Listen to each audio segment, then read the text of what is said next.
এটা কি ভূতের কিংবা মানসিক কিছু আমি জানি না। তাহলে এই গল্পটাকে শুরু করা যাক। আমি গিটার শিখতে যাই, কমবেশি সবাই জানেন। তেমনি একদিন আমি গিটার শিখতে যাচ্ছিলাম। রাস্তাটি ছিল বেশ জঙ্গলের ভেতর দিয়ে। সেখানে একটি সরকার ও তৈরি করা ঢালাই করে রাস্তা চলে গেছে গিটারের সেন্টারে।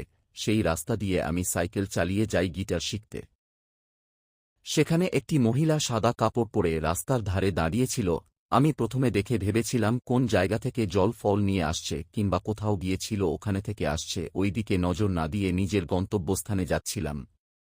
তারপরে সেন্টারে ফেরার পর গিটারটা বার করলাম, তারপরে বসলাম। স্যার এখনও আসেনি। আমি গিটারটিকে নিয়ে বসেছিলাম। তারপরও ওই কথাটি মনে পড়ে গেল, রাস্তার ধারে একটি সাদা কাপড় পরার মহিলা। তখন ভাবলাম, হাই, ওখানে তো কোন কুর নেই কিংবা ওখানে কোন বাড়ি তো নেই, তাহলে কোথা থেকে আসছিল ওটা? ব্যাপারটা ভাবছিলাম।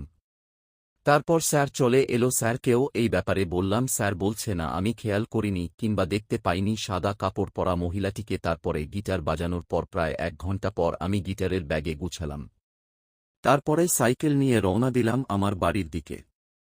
তখন ওই সেন্টার থেকে বেরিয়ে প্রায় 2-3 মিনিট হবে হয়তো। তারপরে দেখলাম সেই জায়গাতে ওই সাদা কাপড় পরা মহিলাটিকে দাঁড়িয়ে থাকতে দেখলাম। আমার মনে কৌতূহল এলো। ওই সাইকেল থেকে নেমে মহিলাটাকে বলতে গেলাম, আচ্ছা কাকিমা, এখনো পর্যন্ত দাঁড়িয়ে আছেন এখানে, এখনো বাড়ি যাননি কেন? বলার সঙ্গে সঙ্গে মহিলাটি আমার দিকে ঘুরে তাকালো। মুখটা দেখলাম, মুখে যা যা থাকা দরকার, যেমন চোখ, নাক, ঠোঁট, জিভ, দাঁত কিছুই ছিল না, শুধু একটি চামড়ার প্রলেপ মতো আছে।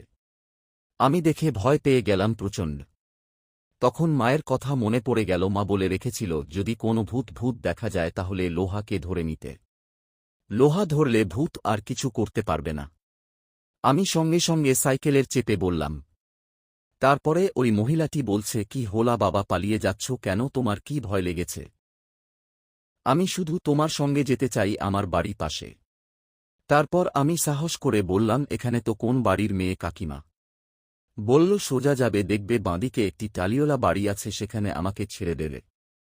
দাঁড়াও। আমি তখন জোরে সাইকেল চালিয়ে যাচ্ছি আর পেছন দিকে দেখছি ওই মহিলাটি আমার দিকে ছুটে আসছে আর মুখে বলছে, দাঁড়িয়ে যা, দাঁড়িয়ে যা, দাঁড়িয়ে যা। আমি সাইকেল নিয়ে দৌড় দিলাম আর মনে মনে ভাবছিলাম, সাইকেলটি না থাকলে কি হতো আমার। অবশেষে বাড়ির দোরগোড়ায় এসে থামলাম। মাকে সব কথা বললাম। মা বলল, তারা মায়ের দয়া, এ তোর কিছু হয়নি, ভালো।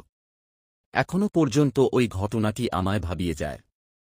আর স্যারকে বলার পর থেকে স্যার সেখান থেকে তার ঘরটিকে সরিয়ে অন্য একটি জায়গায় তৈরি করে।